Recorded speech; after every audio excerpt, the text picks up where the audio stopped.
I'm Patrick Watson. I'm an astrologer, and this is the second episode of my new interview podcast series thingy, BigFatAstroChat.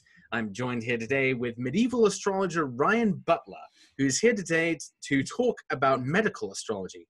Ryan, you're my second ever guest on Big Fat Astro Vlog. Welcome. Thank you, Patrick, for having me as number 2. Pretty impressive since I was your 1,000th subscriber. Yes, I was just about to get to that. So let me tell you a little bit about Ryan. So Ryan studied classical astrology with an emphasis on medieval astrology for about 10 years. He's lectured locally and is part of national conferences. And his whole deal is medieval astrology, and especially letting people know about it who otherwise wouldn't learn about it, since most of our astrology content out there is modern. He's an active member of the Association for Young Astrologers. He's currently serving on the steering committee of the Association for Astrological Networking, as well as serving as local committee on the board of the Astrological Society of North Texas. And he recently started an awesome educational YouTube channel called Cups and Crowns with my last week's guest, Joe Gleason, which you should totally check out, and which I will have some sort of link available for you in the description of this video. And you can find out more information about Ryan and check out all of his amazing stuff on medievalastrologyguide.com. And you can see him in person next at the next United Astrological Conference this May in Chicago. But surely his greatest distinction is being my 1,000th subscriber on YouTube. So everything I've worked for has gone towards that. Yeah, naturally. So Ryan, I'm going to go right for the jugular here with my first question. How are you doing? I'm doing okay. One other thing about me you forgot to mention is that I have cats. That is another essential part of me is my catness. And I'm sure they will, if I like randomly look to a direction, that's what's happening. It's like parent cat reflexes are in go mode. So if you were wondering what the hell I'm looking at, it's probably a cat noise that I'm trying to decipher. And awesome. If they make a cameo, that'll make my day. So we're here today to talk about medical astrology, and this is kind of a new interest of mine because if anyone has been following my videos, they'll know that I'm undertaking this weight loss challenge, the Saturn challenge, I call it, to lose 100 pounds in a year. And so I've been kind of looking into more of like what astrology says about our physical meat sacks. And turns out there's quite a lot. So I actually, even though I am an astrologer and I consider myself a professional in many areas, this is one area I don't really know a whole lot about. So this is part of the reason why I brought on Ryan here, because Ryan does have considerably more knowledge. So I'm eager to pick his brain. So I guess to kind of break it down for anyone else who is like me and that they don't know a whole lot about medical astrology, what are some of the basic ways that people can apply astrology to medical issues? A lot of it, one of the more, I guess, basic or introductory ways that I try to get people to start thinking about astrology and medicine together is, it sounds kind of like weird and obscure, but to elect for the time that you start taking new medication is really like one of the easiest kind of basic ways to just start thinking about what astrology means when we take something into our bodies for a specific goal. There's a cat found under my desk. There it is, the cat cameo. Everyone. So that's really one of the first ones that I try to get people thinking about. It's something that we get prescribed medications, when we're ill. And if anything, astrology tells us that when we do things, that what we're doing sort of imparts or takes a piece of sort of the celestial environment around us. And one of the sort of the easiest ways to do that would be like, oh, there's this medicine that I'm trying to take that I want to use to get better. What can astrology do to help me with that? It's like, maybe you wait to take that first dose when Jupiter's on the ascendant, and it doesn't even take a whole lot, to do that, to start that step. But that's sort of one of the first ones I encourage people to do because it's kind of basic, it's kind of easy, and it's not one of those like life or death kind of scary situations. Interesting. So is medical astrology, or is a large part of medical astrology like electional astrology? Yes. So, because I can think of, people, even if they don't consider themselves to be using medical astrology, are in essence doing medical astrology if they elect to have a surgery, for example. Sure. electing to have positive, the best transits possible for that. So I'm curious. That's the idea of looking at the time that you first take a new medication. That sort of reminds me of the chart of when like you take to bed, like when you fall ill. Mm-hmm. What do you? So how like do you use that as well? Decumbrature, yes. So decumbrature is sort of the chart you were just talking about. That's sort of like the technical name for it. It's sort of one of those yes and no kinds of questions, because yes, I do use them, but the problem is that that's such an obscure thing to think about that you're not going to get a lot of. Like, how many people are like, oh, I feel terrible, I'm gonna lay down, but also what time is it? You know, like it's not something that, it's not like you literally have to be a medical astrologer to have that thought in the first place, like to even have that thought in your mind. And then, and, you know, that dwindles the population down. And so you kind of have to use alternative times that still sort of qualify as decumbrature, but are sort of beyond the original definition. So like the first time that, like when you go to a doctor, that can be a decumbrature. So, you know, the time of your first doctor's appointment, that's something more people are going to remember, you know, things like that. There are ways to kind of do decumbrature-esque things without having the when I went to bed the first time. Right. This is actually a much larger issue. I do want to kind of get into some more like the technical things, like what kinds of things might we look for or want to aim for with a given electional chart or decumbrature chart. But you know, you mentioned, you know, we're trying to elect the time of taking the pill that a doctor has prescribed. Some people might see a kind of contradiction or potential conflict between like using astrological methods for medical issues versus, you know, the consulting a Western doctor practicing science. And I doubt doctors, even though there is a long history or background of medicine and astrology working in tandem.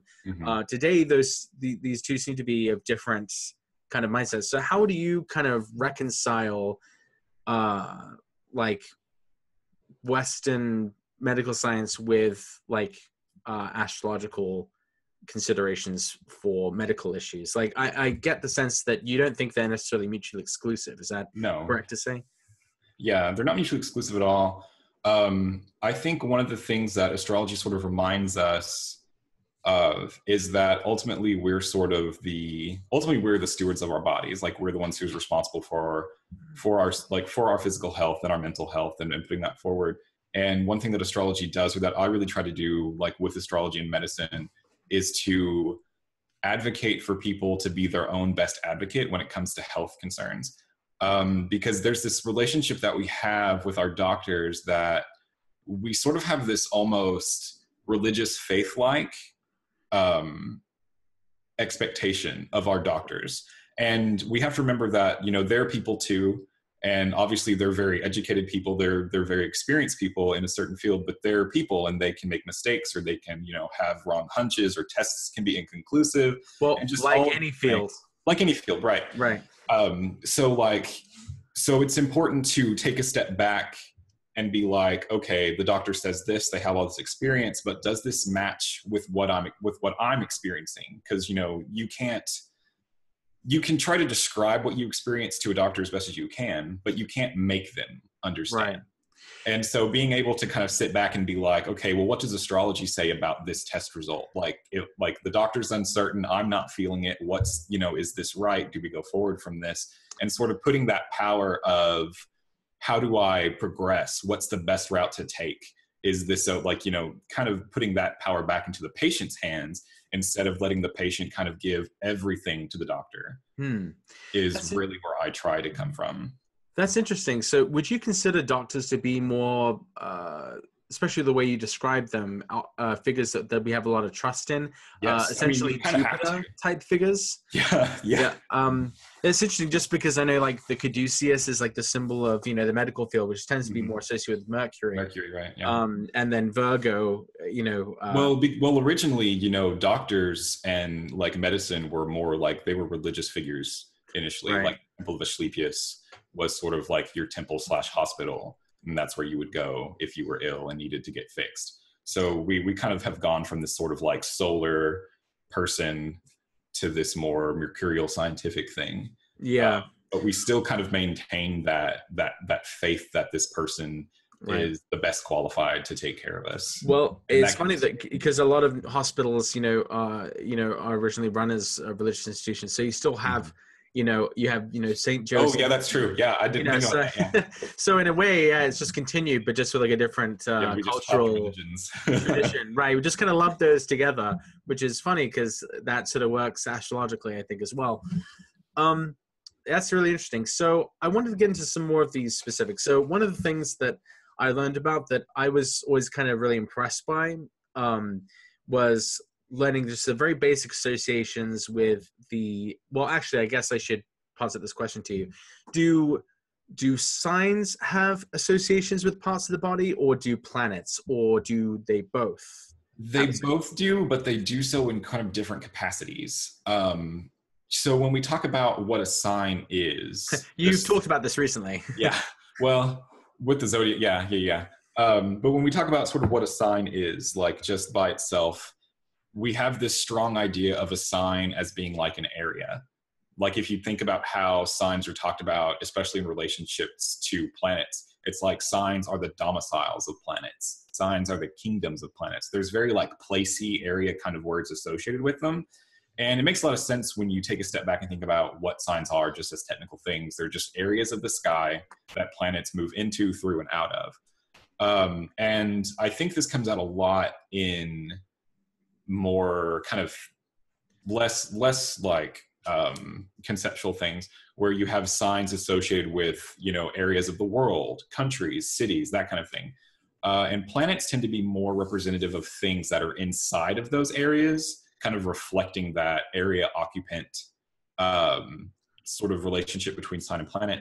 So what you end up with is you have signs that sort of represent areas of the body, like if we just kind of cut it into sections, and then the planets tend to represent organs that reside within those areas specifically. That's a very interesting explanation. I just want to give a brief rundown. You can tell me if I'm wrong. You can kind of correct me on these. So for the purposes of this demonstration, I'm going to use Finn from The Force Awakens, who for some reason I have an action figure of. For some reason. An unspecified reason, I have several Star Wars figures. But okay, so we'll start with Aries. Aries is often associated with the head, right? Yeah. The head, okay. Then we have Taurus, which tends to be about the throat. The neck, yeah. Okay. And then Gemini, since it's ruled by Mercury, tends to rule like the hands and shoulders and lungs. Gemini is kind of just like shoulders, arms, and hands. Shoulders, arms, and hands. Kind of like that whole... Well, what do you write with? What do you type with? What do you text with? What do you what do you jack off with? Yeah. So Mercury, ruling Gemini, and then Cancer is like the breast area. And then Leo is like the heart, but also the back.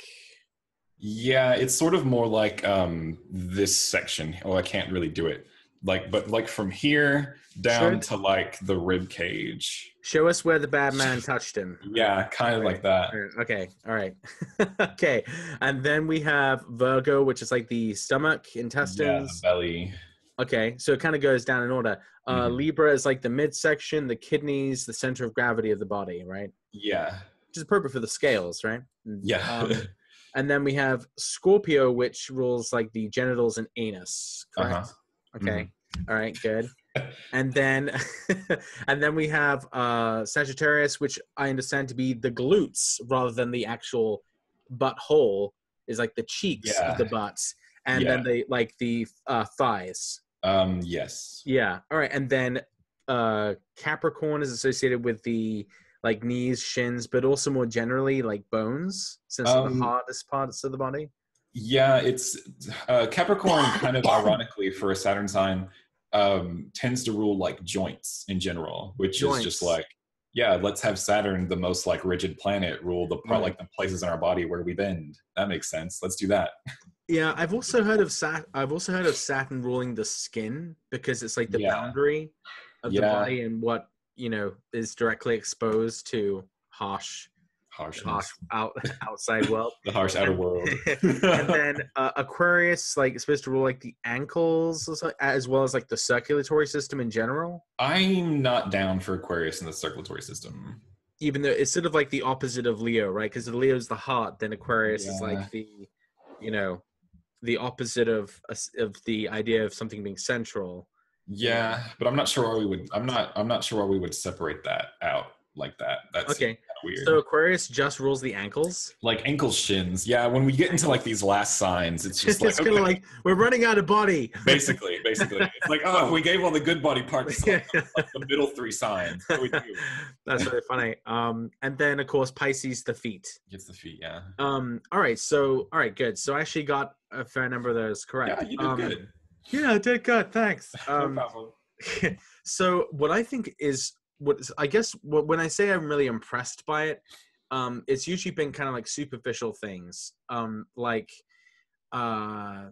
example, I've noticed this thing with Pisces people and the feet. Like there's that picture of Albert Einstein accepting the Nobel Prize barefoot. And like I had a few friends who had the sun in Pisces, and like you know, one was like deathly afraid of like showing her feet in public, and she got over it by like putting a tattoo on her foot. And guess what the tattoo was of on her foot? Was it a fish? It was a fish. And I said, oh, so like you're the Pisces thing. She's like, what's that? And I was like, you gotta be kidding me. You gotta be kidding me. You didn't know. Why would you put a fish? Why would you put an aquatic creature on your foot? You tattooed it and you didn't know about this? Like I was kind of taken aback by that. And then like just a few other just really weird things with Pisces and feet. Of course, there's all kinds of weird things with feet. But oh yeah.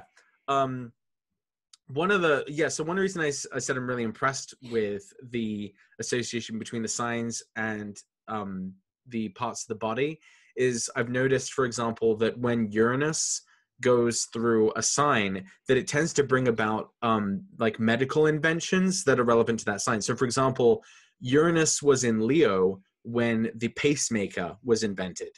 Leo is associated with the heart, and literally here's like something that shocks your heart, you know, with Uranus and Leo. I think what was it, when Uranus was in Virgo, that's when they came up with the first like stomach bypass like method, like the way to like you know basically gastric bypass. There you go, that's it. And there are a few other things. And the other funny thing I noticed is that when Neptune transits into a new sign, then we tend to get a new drug that affects that part of the body. Like, for example, when Neptune was in Capricorn, that was like the height of the crack epidemic, and crack tends to weaken your bones and like can actually like deform people's faces and things like that. I know that when what was it? Oh yeah, methamphetamines were invented when Neptune was in Gemini. And so what's funny about methamphetamines, the only time, what's funny about meth is, Gemini is the twins, right? Mm-hmm. And methamphetamines are actually chemically almost identical to just regular amphetamines. And they both do the same types of things. One obviously a lot more dangerous. So they're both pretty dangerous. But, you know, that's what people take amphetamines to stay up so they can stay alert and, you know, get through deadlines. And it makes people kind of wired and manic. And it's funny because, you know, the association between Mercury and Gemini, you know, nervousness, nervous type of energy. We also created the first synthetic hormones while Neptune was in Cancer. And of course you take, you know, when you take hormones, they affect, you know, you can grow boobs. Yeah. So, right. So it's, so like I have tons of examples I've talked about.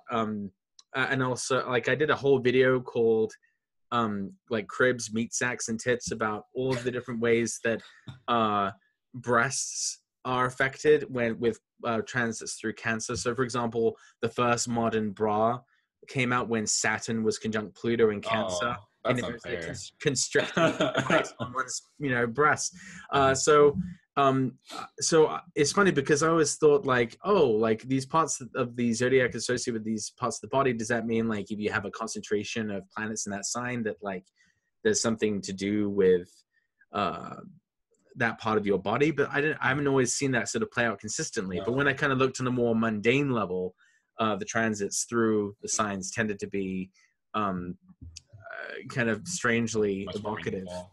But I don't know what you make of all that. But yeah, I just wanted to share that, I guess. No, that's really interesting. Have you, so do you know, so how do you use the natal chart to kind of look at what issues someone might have with their body? I do you normally investigate that? don't know. Most of my medical experience with astrology comes mostly from horary about medical issues. And those tend to be much more obvious than digging into like a natal chart to try to figure out like what's your weakest body part. Right. Do there tend to be important natal connections though? Well, there tend to be important natal connections with any horary. Right. But I can't say off the top of my head of an example that was like, see. Okay, so for you, medical astrology is much more of an electional / horary type of practice. It's something that's much more participatory rather than like looking at the record. Okay, interesting. Looking at the record. Right. Well, the birth record. So, all right, here's another question. So regarding like elections of like when to take a pill, like you mentioned like having Jupiter rising. Right. So you're always thinking in terms of what you want the pill to achieve? Obviously it's to get better, but in some cases that might mean different things. So what kinds of I guess what am I trying to say here? How would you go about like deciding what planet should be, what planet matches the action of the medicine you're trying to take? Like what makes something a Jupiter election when you're trying to achieve me, one? it's more important to always like increase health and protect the body. Like that's always, it's better to be boring and safe than to like try to be risky and maybe mess something up. So I think about this a lot in terms of like medical elections or anything like that, where it's like, what are you trying to do? Because if you're trying to decrease something, which is a legitimate strategy, like you're trying to decrease illness, there are a lot more ways for that to go wrong than it is to like, I'll just focus on increasing my health. Right. Yeah. So you don't do many Mars-Saturn elections. As much as I can avoid it. Yeah. Like Mars and surgery is fine, but like Mars and taking a pill is probably not ideal. So that's another question I had. So I forget where I even heard this, but like I read that when you're electing a surgery that you should try to put the moon in the sign that is relevant to the body part that is being operated on. Is that true? It tends to be with surgery, you don't want the moon in the sign. You don't want the moon in that is being occupied, or you don't want the moon in the sign of the body part. But when you take medicine, you do want the moon in the sign of the body part. Why do you think that is? Okay, this is great. I'm glad you asked this question. Oh, good. So this is my cat Lee. He's my favorite. Yay. We're soulmates. Anyway, so the way I think about it is that the moon's goal, basically, like what the moon does is collect moisture. Like specifically within the body, she collects blood. So the idea is that like if the moon is in a sign that you're getting operated on, there's a greater chance that you'll have, more blood there, or that, you could bleed out, like this kind of thing. I see. I don't usually use this rule very often for surgery elections, because the kinds of surgeries that require that kind of deep cutting aren't like, they're not that common.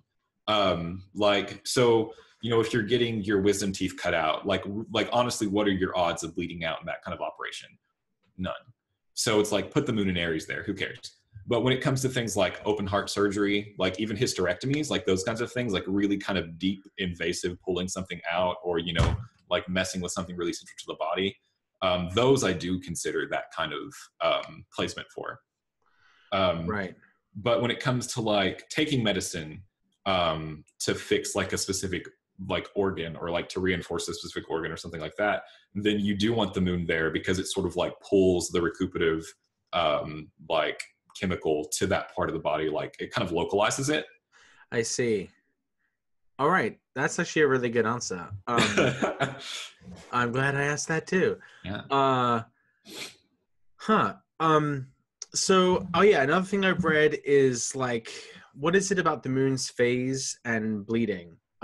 Is it when the moon is full that someone might be more likely to bleed out, or when it's new? I think it's sort of like the waxingness, like the more light. But this kind of goes back to the idea of like, you know, the moon and, you know, water itself. Right. So I wonder if this is one of those things that I wonder if it's like, oh, I wonder if it's not new versus full, but I wonder if it's like apogee versus perigee, which isn't something that astrologers normally keep up with. Right. Yeah. Once in a blue moon. Yeah. But not even that, not even then. Blue moon. So yeah, I think that's the thing, but I don't usually think about that. Okay. There's been a few interesting things I've seen in the news in the past like year or so about the time, like people have been studying the times of day that surgeries happen, and they found some interesting patterns. So I'm just going to read a little quote. Well, actually, there's two different things people found, but I'm going to read one about something that happens every year. From a CNN article, they say a 2011 study published by the Journal of General Internal Medicine reported a 10% spike in teaching hospital deaths during the month of July due to medical errors. We call this spike the July effect, and we attribute it to the influx of new interns and residents. So that's a very kind of real-world reason why July might, you know, there's a lot more people who are less experienced working, right. So that just graduated in May, and now here we are. So they can lead, yeah. So it could lead to adverse patient outcomes. So, I mean, that's an interesting phenomenon that it happens every year, and in the month of July, the sun is in Cancer and Leo. Yeah. I mean, is this anything you have noticed, or is there a reason why you might think that the sun in Cancer might not be so good overall for like surgeries in that time?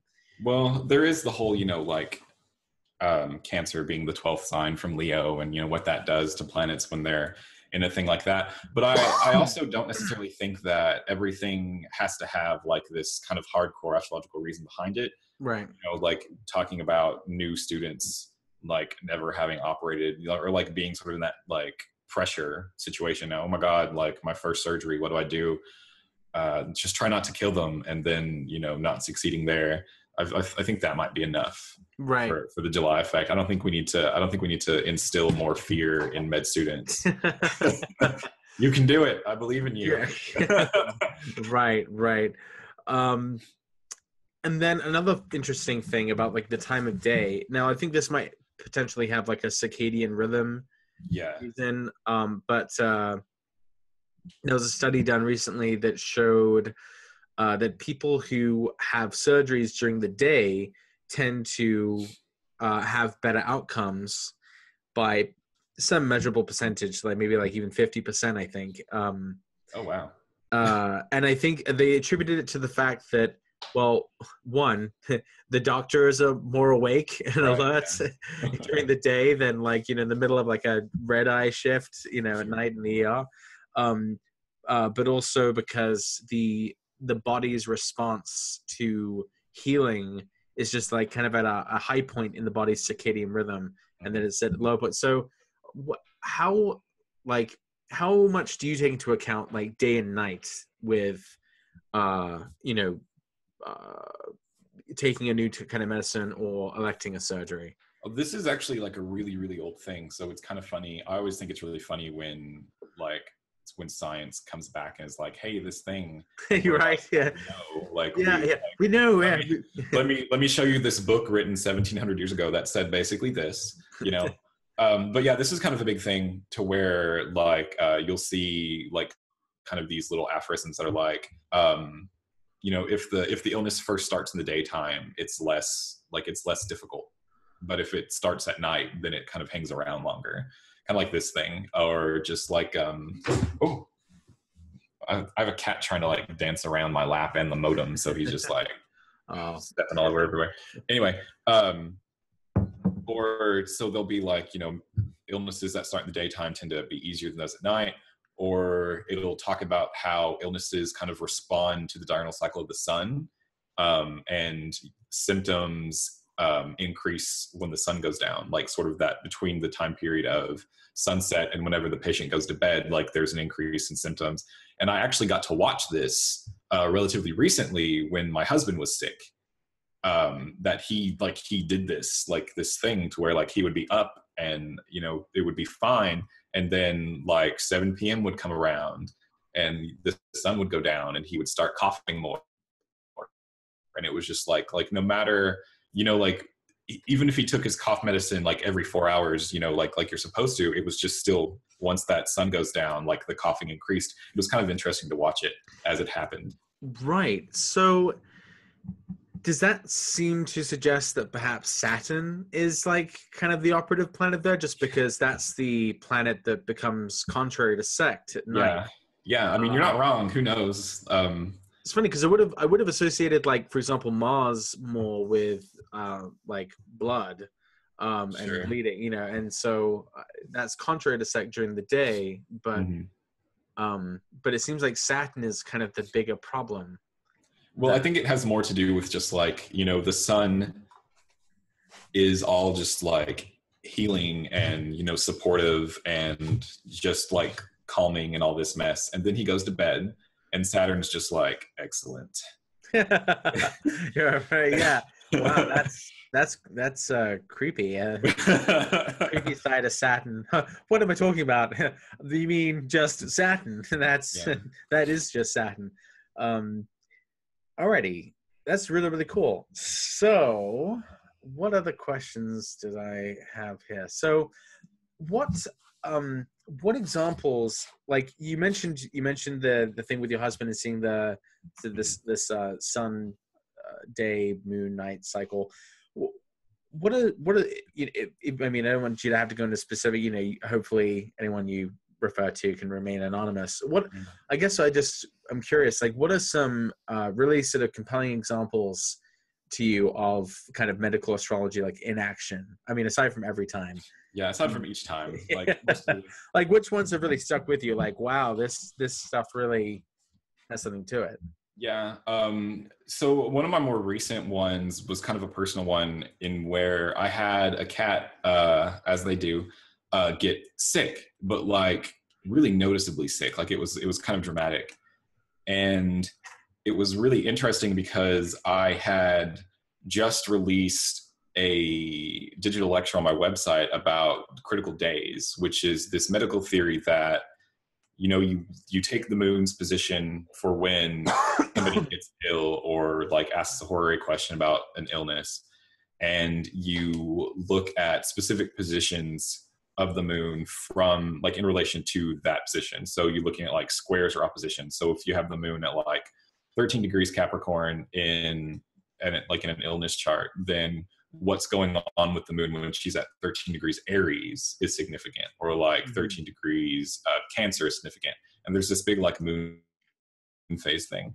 So I just released this digital lecture about that, and I talked it in the lecture because I was like, yeah, this is a thing, but it also is kind of silly because you can't expect every illness to fit within these things. There are some illnesses where it definitely can, but like trying to do critical days of a heart attack, for instance, like it was this thing. So I shit talked to this technique, and then I kind of got to like eat crow about it by like watching this happen with my cat, and it was kind of fun because it was kind of fun. It was fun. I know what you mean. It was kind of fun because I was like almost in tears the whole time. Like,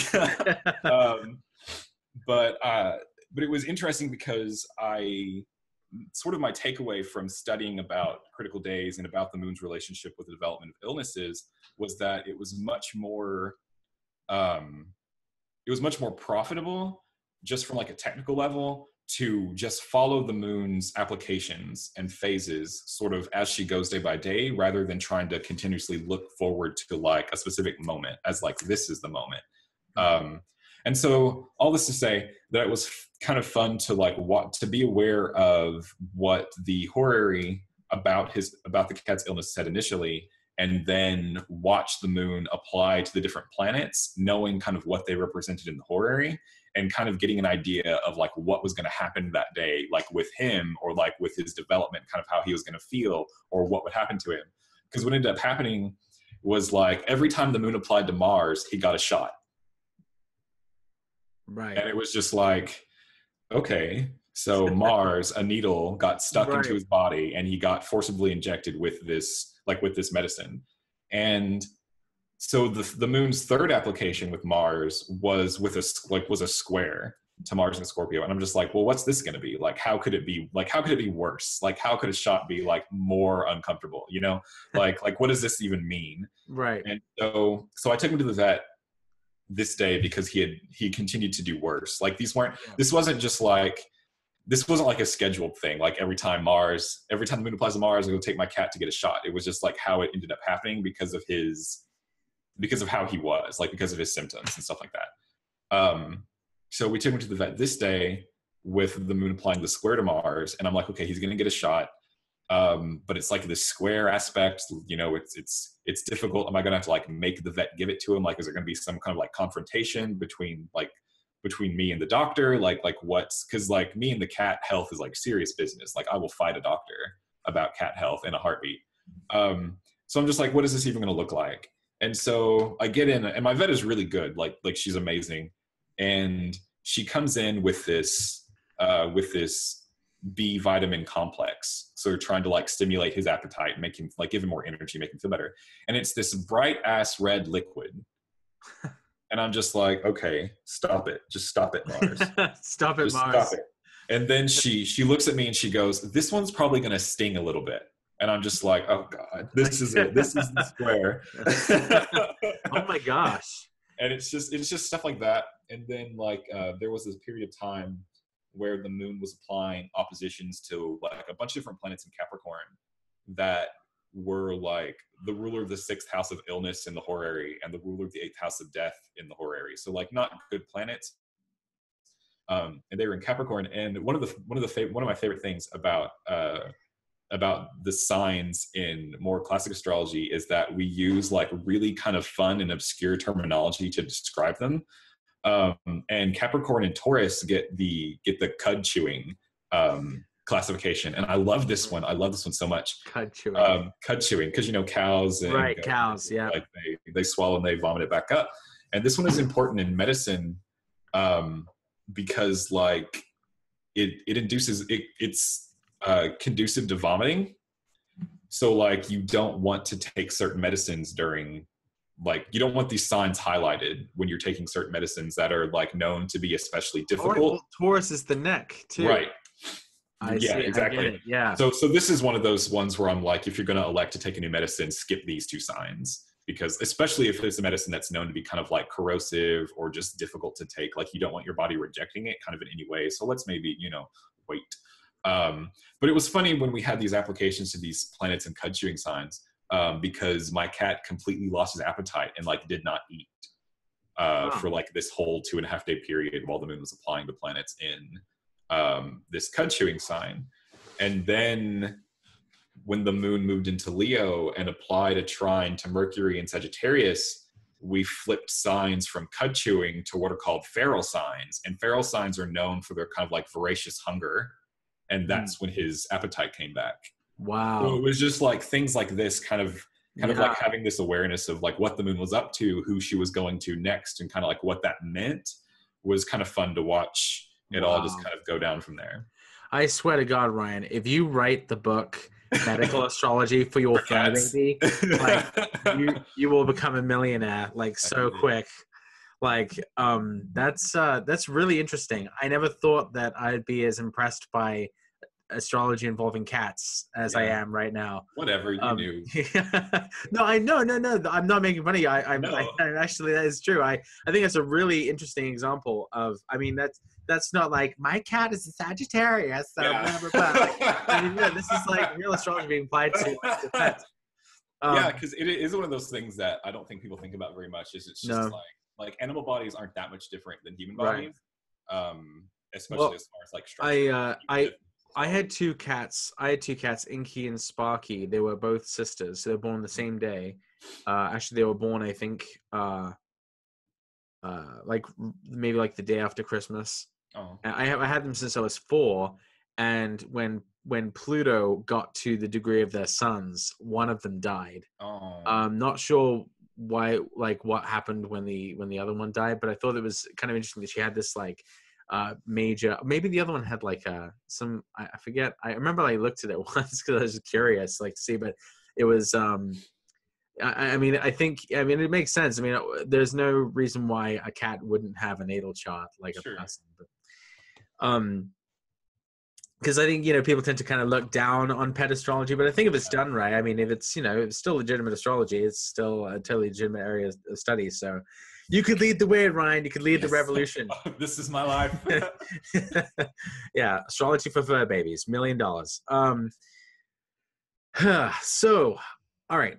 That was really, really cool. I'm going to, so now what we're going to do is this is your lightning round. Okay. So I'm going to give you a like part of the body or an excretion perhaps. And I want you to give me its planetary or zodiacal association and potentially any qualifying explanation. And this could go wrong very quickly. I'm sure you have plans to go wrong. Unless it's going right. All right.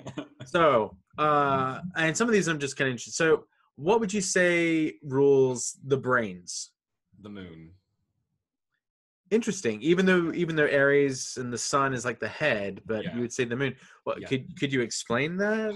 Okay. So this was something that didn't occur to me until I was in a lecture for anatomy and physiology one day, and my professor was talking about the central nervous system and the brain and spinal cord and all that mess, and how the function of this structure was to take in sensory information and to make sense of it and then send back out like what to do with it, more or less. So it's like it takes physical things, turns them into like conscious energy or whatever, like impulses, sends it to the brain, and then the brain sends back out the same impulses to turn them into like physical actions. And I was like, well, if that's not literally what the moon does in astrology, it like takes, celestial influences, like these spiritual celestial influences, and sort of makes them concrete in the physical world. And just sort of that bridge between like the physical and the immaterial. And it was like, it was at that moment where I was like, holy fuck, like now I understand why they associated it with the brain. But I also think it's kind of like, I kind of also think it's just sort of like a happy accident, because I kind of feel like they associated the moon with the brain because they thought it cooled the blood before they knew like what the brain actually did, because they used to think like the seat of consciousness was the heart.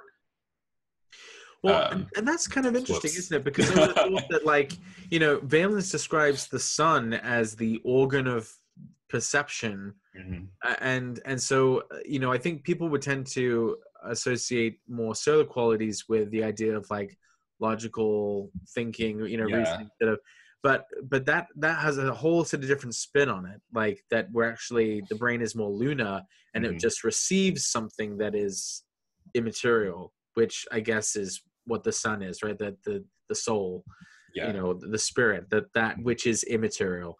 All right, that was amazing. All right. Okay. Well, one thing I do want to say though is that like these, like there are one thing I was going to say before I lost it. Like I don't think it's like I don't think it's cut and dry necessarily. Like I don't believe that the moon rules the brains and that's it. Like no other planet has a say in that. because obviously the brain is where we reason, where we think, and that's obviously like a mercurial process. Mercury, So right. and then there are connections with the sun there. So like it's not just like the moon stamp owns it and that's Brain. it. Like a lot of organs, a lot of bodily processes have like a shared commixture where planets kind of come together and like all kind of chip in to make something work better. So Yeah. don't take everything I say as like a gospel, one planet, one thing. There's definitely room for everybody to kind of have a piece of it, but there does tend to be one planet that kind of steps up the most. Dominance. Yeah. Okay. That's a good disclaimer for this lightning round. Really, it's just a way for me to hedge my answers. No, that's okay. That's okay. All right. What about like the spleen? The spleen of Saturn, yeah. Yeah. This one is fun. So the spleen was seen as like the seat of the melancholic humor. This is Saturn, yeah. Yeah, naturally Saturn. This is one thing that I think is important to when we talk about like medical astrology and associations. It's important to think about where these associations came from and sort of like medieval medical theory and how that can be transplanted over into something workable in our modern medical system. I don't think it's useful to try to go back and kind of act like these associations didn't happen and try to like correct it and sort of like update it for our current medical understanding. I think this is where things kind of break down. So the spleen was seen as like the seat of the melancholic humor, and the idea was that if somebody's body was healthy and they were like digesting food healthily and they were producing blood healthily, then like all the sediment from that, all like the gunk would go into the spleen and then would eventually kind of distill out and we would excrete it out. Somebody's spleen that was fucked up, basically what it would do is it would take that excrement and it would kind of leak it into the blood itself. So like it would become separated from the blood, but then kind of dissolve back into it. And this is what caused people to be like moody, depressive, like bitter, like these kinds of like sour, like the sourpuss. And it's kind of funny because we still have this word in English when we call somebody splenetic. Huh. This is where it comes from. That's where it's come from. All right. All right. Awesome. Okay. All right, this one is totally ridiculous. Okay, great. So is there a distinction, like, all right, so Scorpio rules the genitals, but is there a distinction between the Frank and the beans? The twig and the berry? I don't think so, necessarily, no. It's just all kind of considered to be one thing. So you wouldn't have, like, one planet for, like, the balls and the other for the... I wouldn't. Mm-hmm. One thing I will kind of say that I think is a little bit important is that I do think there's a distinction between like generation and expulsion. You know what I mean? Right. So like for men, it all kinds of tends to be the same, but for women, it's a little bit different because the womb tends to be more of a Libra organ because it's like a creation organ, whereas whereas like, you know, the urethra and anus is Scorpio excreting something. I see.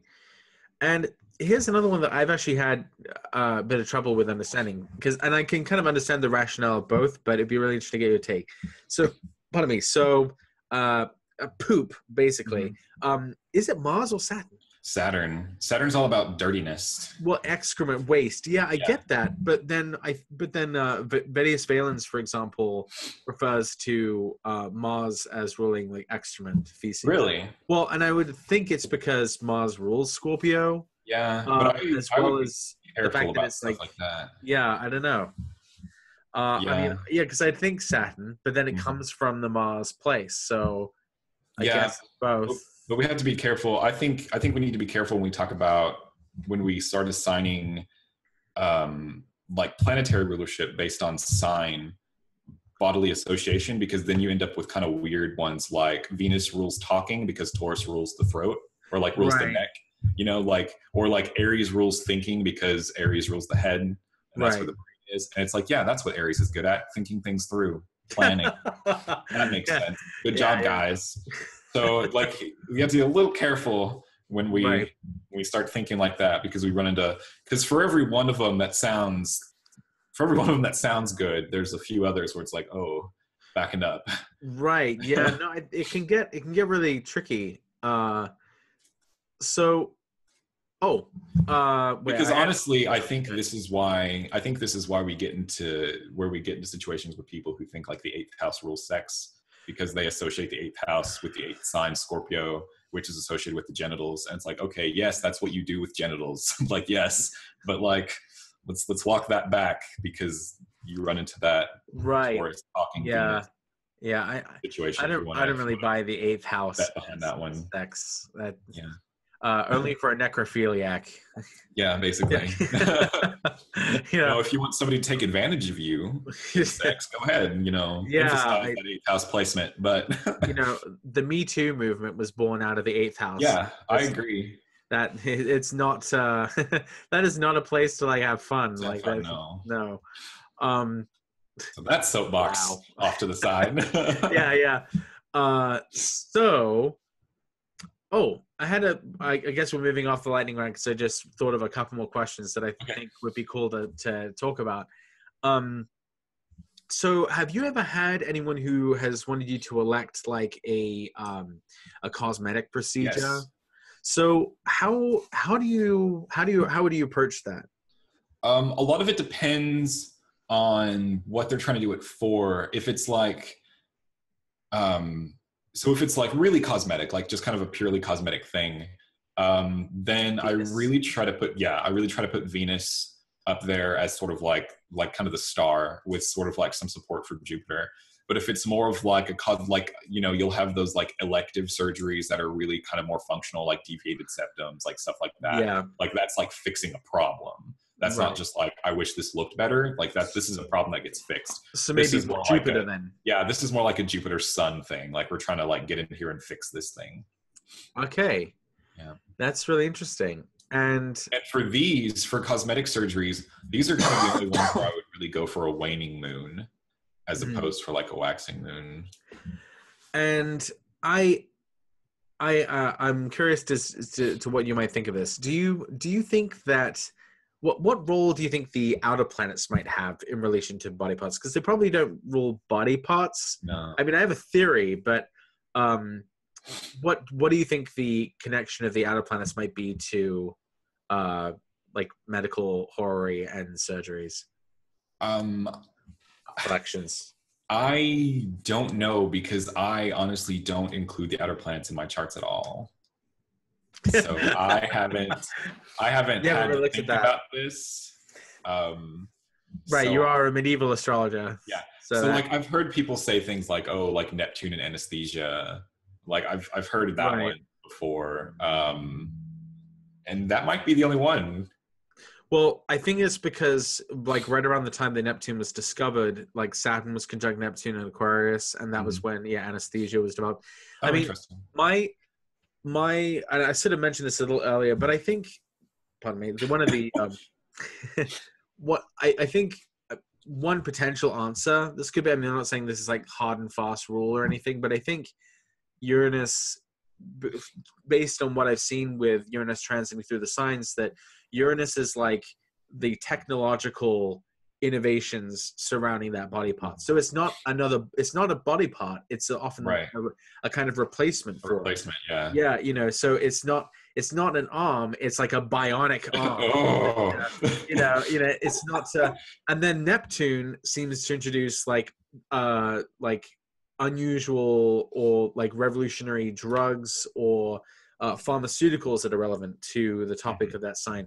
One of my favorite ones is the fact that Prozac was created. One of the first antidepressants was created when Neptune was in Sagittarius, which I think is funny because it's literally like a simulated happiness, right? Neptune in Sagittarius. That's one of the saddest manifestations. That's a pretty sad manifestation. Like, it's simulated happiness. I think that stuff is interesting because it's less about like the outer planets being involved in like individual problems, like the problems of an individual, and more to do with like their cycles in relation to like the body, and like that I can get behind more than just like, hey, Uranus, how about you take over the circulatory system now? Like, how about you do that? Oh, and another one, for example, when Neptune entered Scorpio, that was when the pill was first like approved Oh, by the really? FDA. So Scorpio genitals, Neptune, literally simulating a pregnancy, you know, to avoid Well, like a preventing one, period. yeah. Right? Yeah, preventing one. So preventing a pregnancy rather. So yeah, it's A I simulated think pregnancy. yeah, I mean it's Neptune and Scorpio. So like I think some of those things are I think that's I guess to answer my own question, I think yeah, they add something else. They don't Yeah. replace anything that's already there. They're just adding another kind of modern layer on top of what's already there. Anything Kind with of affecting. Pluto? With Pluto, um have I discovered anything with Pluto? I mean, like nothing like in particular. Like Mhm. what I tend to notice with Pluto, for example, the first sort of modern bra that like eventually replaced the corset, that was Yeah. Saturn conjunct Pluto in Cancer. And I think given the ubiquitous nature of the bra now, you know, from that time, I think the fact that Saturn was conjunct Pluto at that conjunction in Cancer in the early 20th century, I think just speaks to the like uh the kind of really long lasting impact Oh, I of see. that conjunction, you know. So it wasn't just Saturn and Cancer constricting the boobs, it was like Saturn conjunct Pluto restricting the boobs for a long time. Yeah. You know, and So, then like with and then what else like with Pluto? Oh, when Uranus was conjunct Pluto in Virgo in the 60s, that was when we in the United States we had the programs Medicaid and oh, Medicare, really? which is created.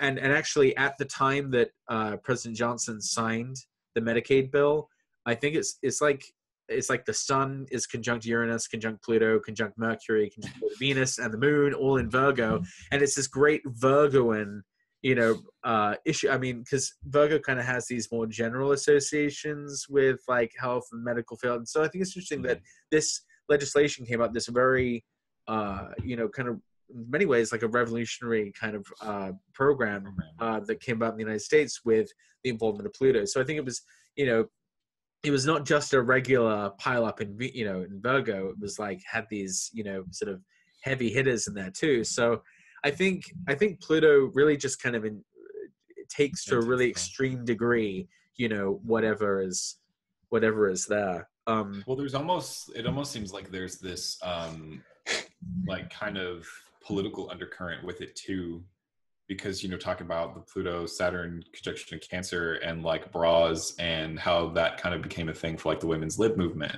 Yeah, like bra burning and all that mess, and how right. like that was a thing. And then now you have this big fight over Free the nipple. oh, I wasn't even thinking about that Yeah, necessarily. I'm always thinking about nipples. So Yeah. yeah, naturally. But then now it's sort of like then the Medicaid example, it's like now it's this like legal political thing, and then Yeah. countries have gone further than that, and are our own country being more